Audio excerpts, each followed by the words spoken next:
Bonjour à tous, j'espère que vous allez bien. Donc, on se retrouve aujourd'hui pour un nouveau guide de culture. Enfin, pas tout à fait nouveau, puisque c'est une réédition du guide sur la pastèque que j'ai fait.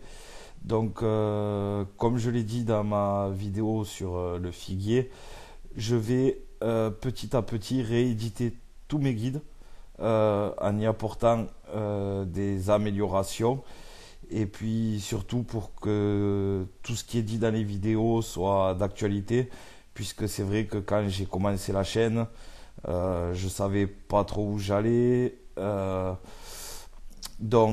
J'avais fait des vidéos qui ne sont plus d'actualité et j'en parle encore donc dans les vidéos, et certains me demandent des choses qui ne sont plus d'actualité. Donc voilà, je vais toutes les reprendre une par une. Bien évidemment, je vais en profiter pour les améliorer, puisque entre le moment où j'ai commencé et maintenant, il y a eu un bon petit bout de chemin qui a été fait. Les vidéos vont en s'améliorant, donc au moins toutes les vidéos seront de la même qualité. Et j'en profite également pour... je vais faire moi-même mes propres illustrations. Alors je ne suis pas un grand dessinateur, mais je trouve que au moins je peux vraiment décrire, notamment je parle pour tout ce qui est taille, je peux vraiment expliquer avec mes propres schémas. Donc voilà, ça va prendre un peu de temps. Ne vous inquiétez pas, il y aura quand même des nouveaux guides entre-temps. Voilà. Donc c'est parti, on attaque tout de suite avec la culture de la pastèque. Donc la pastèque, aussi appelée melon d'eau, c'est un légume-fruit qui fait partie de la famille des cucurbitacées, tout comme le melon, le concombre, les courges par exemple. Alors c'est une plante annuelle à rameaux grêles, longs et rampants, qui peuvent atteindre plus de 2 mètres de longueur. Donc ça va prendre quand même assez d'espace dans votre potager, il va falloir le prévoir.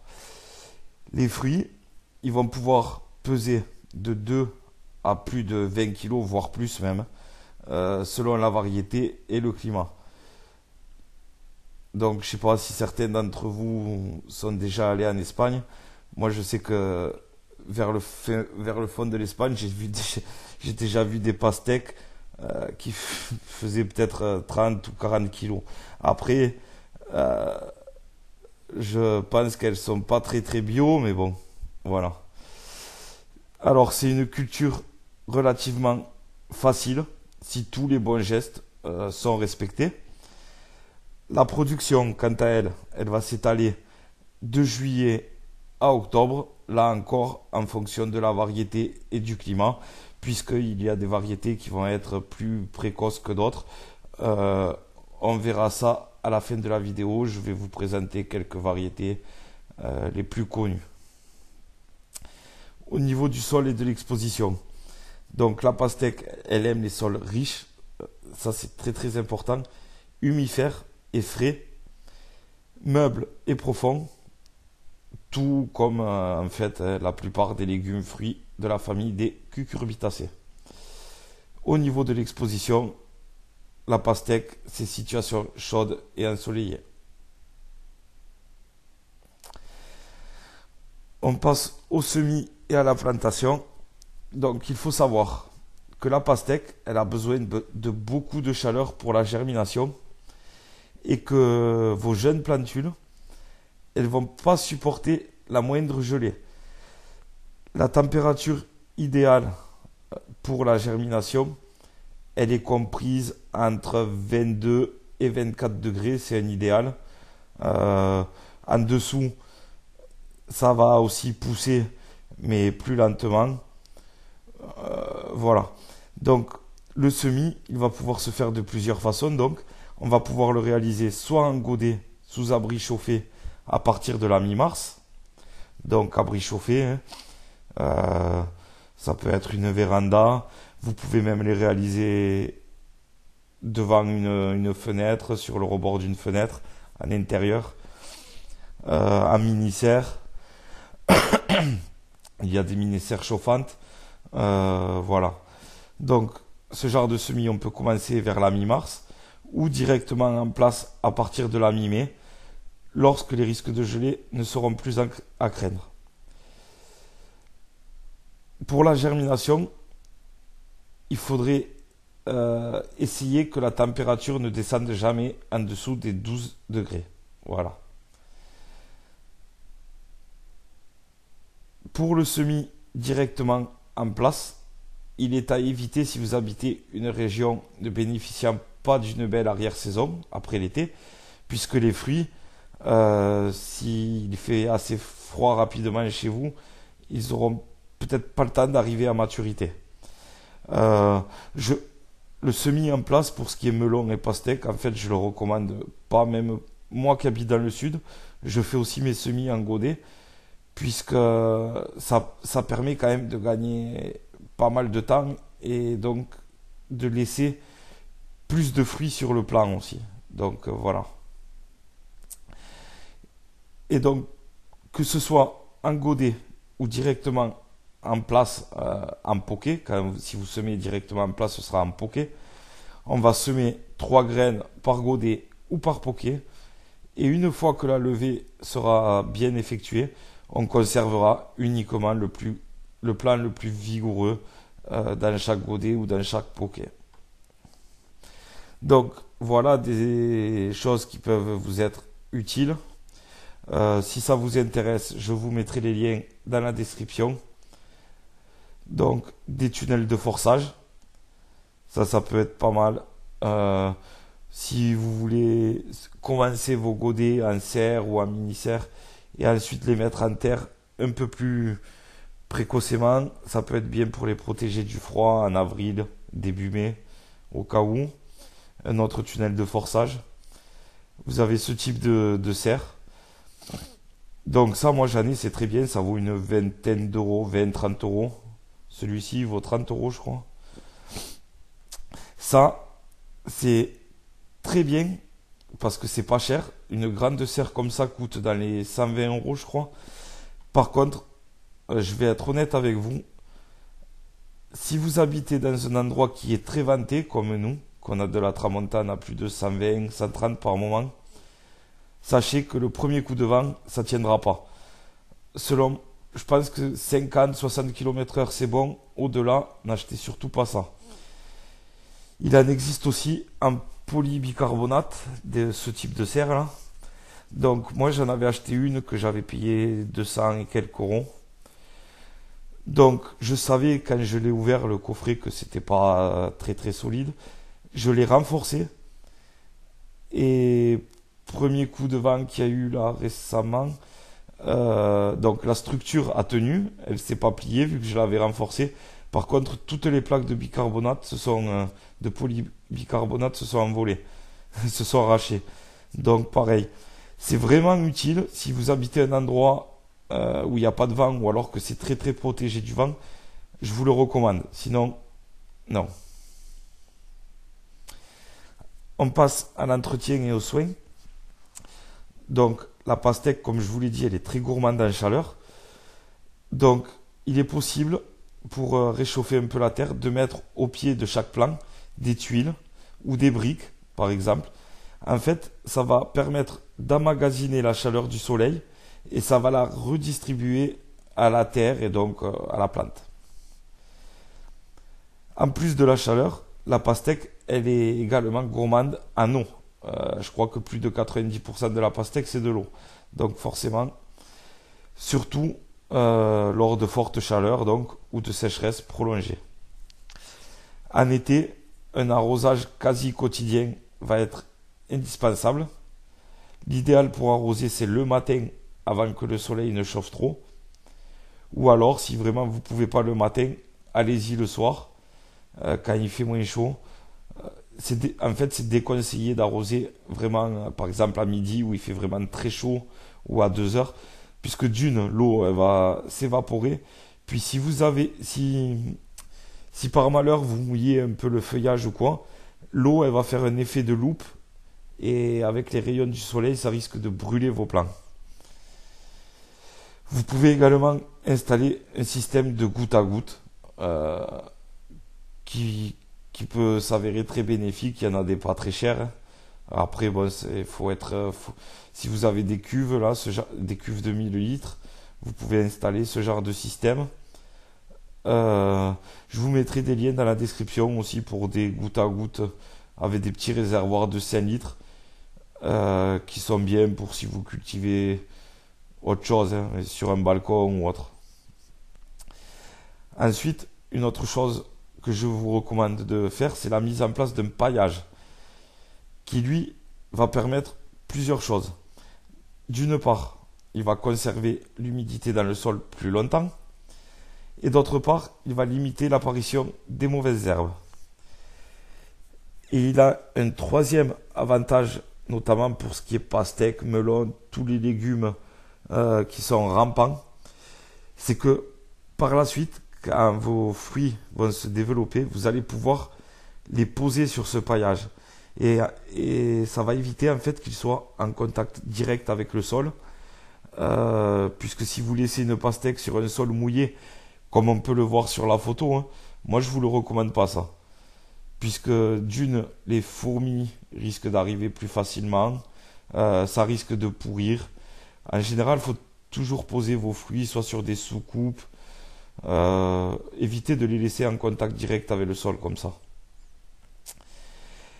Ensuite, une autre petite chose, pendant la croissance de vos fruits, essayez de temps en temps, quand vous arrosez, de les tourner un peu sur eux-mêmes pour que, là par exemple, on prend le cas de la photo, on lui fait faire un demi-tour à la pastèque pour que le soleil tape vraiment sur tous les côtés du fruit.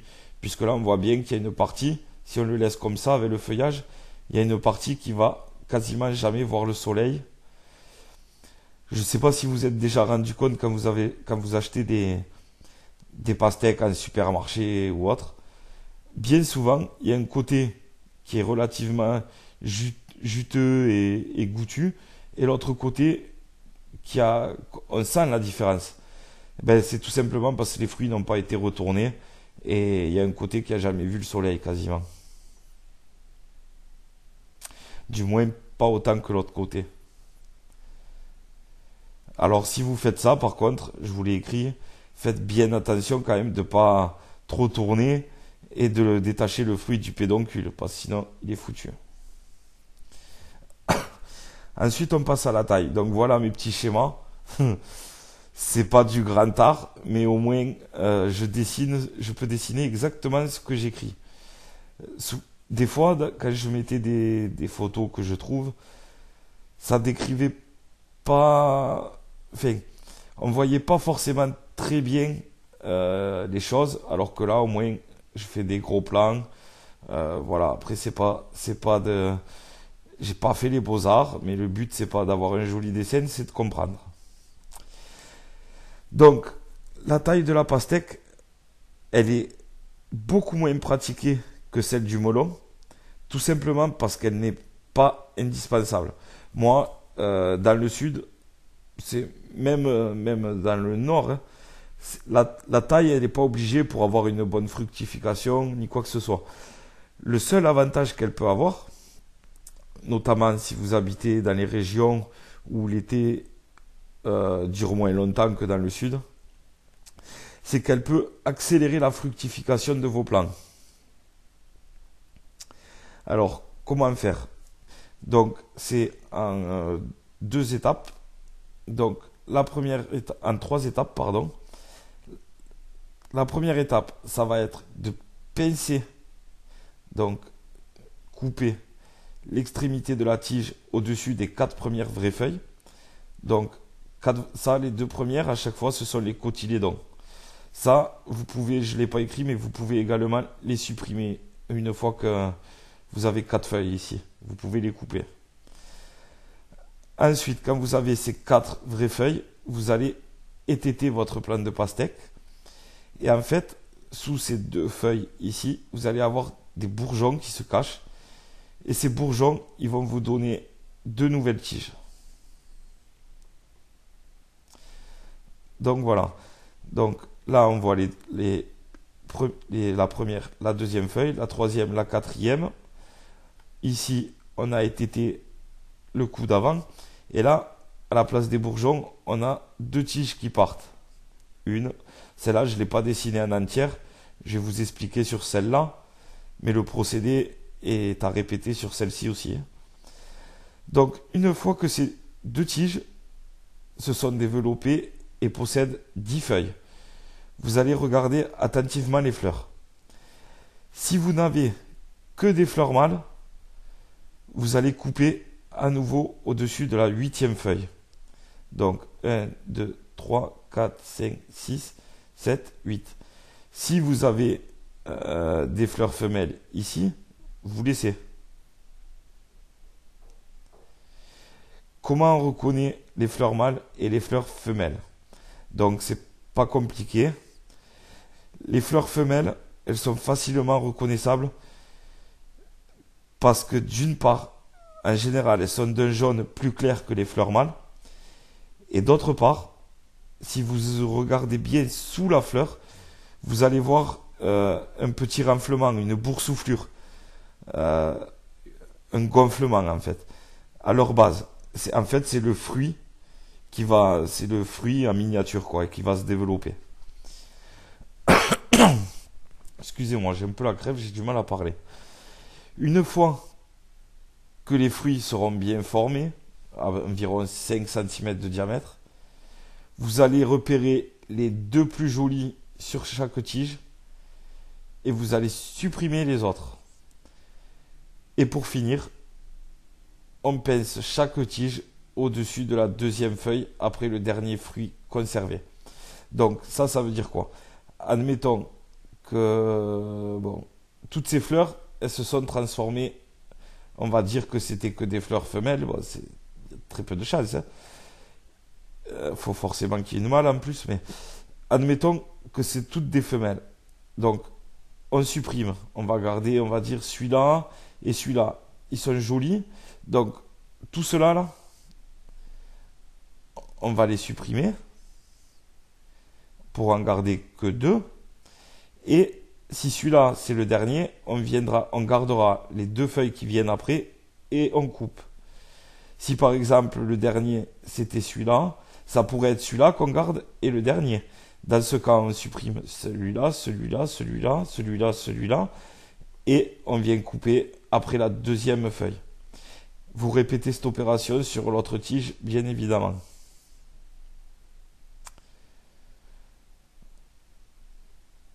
Voilà, donc là je vous ai trouvé ce petit dessin. Alors, une fleur mâle, on regarde en dessous là, on voit qu'il n'y a aucun renflement, aucune boursouflure. Si on prend la fleur femelle, on voit bien en dessous une petite boule. Ben ça c'est tout simplement votre futur pastèque. La fleur va tomber à force et la pastèque va se développer. Et pour terminer, on passe à la récolte et à la conservation. Donc, ça, beaucoup de gens ne le savent pas non plus, mais quelques jours avant la récolte, on va arrêter d'arroser. Ou alors, vraiment, on arrose, s'il fait encore très sec, on arrosera, mais vraiment très très léger. Parce que la pastèque, au moment de l'arrivée à maturité, elle redoute l'excès d'eau. Et ça peut avoir tendance à la faire se fendre prématurément. Elle peut éclater. La récolte, donc ça on l'avait dit, elle a lieu dès juillet dans le midi et en août, septembre, partout ailleurs. Ça peut aller jusqu'en octobre même. Si vous avez une bonne arrière-saison, ça peut aller jusqu'en octobre. Les fruits, on attend qu'ils soient bien mûrs pour les cueillir parce que après avoir cueilli, la pastèque, elle mûrit plus. Donc, voilà. Comment savoir si un fruit il est bien mûr? Eh bien, normalement, il doit sonner creux.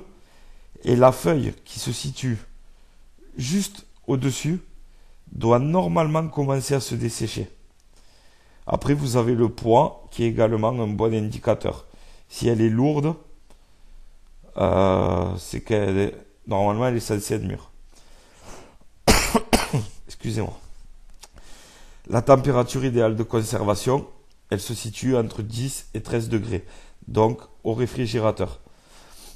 Euh, une petite chose, avant de mettre vos pastèques au frigo, il faut savoir que même si la pastèque, une fois qu'elle est cueillie, elle ne mûrit plus, il faut savoir que malgré tout, sa saveur et sa couleur vont continuer à se développer pendant encore environ une semaine à température ambiante. Donc, vous cueillez votre pastèque, vous la laissez à température ambiante pendant 6-7 jours et ensuite vous la mettrez au frigo. Normalement, elle aura encore développé un peu plus de goût.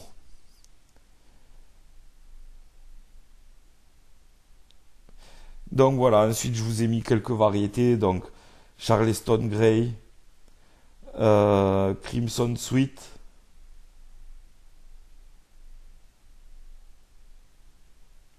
je vais pas tout vous lire sinon ça va être long. Donc ces guides, pour l'instant, ça aussi ça a changé. Pour l'instant, les guides ne sont plus en téléchargement. Euh, Tout simplement parce que j'ai l'intention, quand j'aurai tout fini, donc j'espère avant cet été, euh, je vais faire des styles de e-book qui seront téléchargeables sur Amazon, Amazon, je pense que ouais, sur Amazon. Je ferai, je pense, le guide à 1 € et je réaliserai des e-books complets avec, par exemple, tous mes guides du potager. Je ferai un guide avec tous les petits fruits, euh, tous les arbres fruitiers, etc. Donc, c'est aussi pour ça que je refais tout un peu proprement. Voilà. Donc, deux pastèques très connues, hein, deux variétés très connues, la Sugar Baby, la Moon and Star.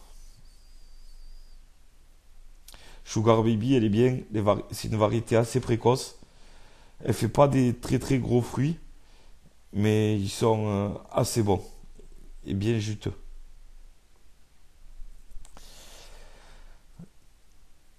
Et ensuite, vous avez aussi, bon, je ne vais pas dire comment faire, mais vous avez aussi des pastèques dites à confiture. Vous pouvez faire de la confiture de pastèque.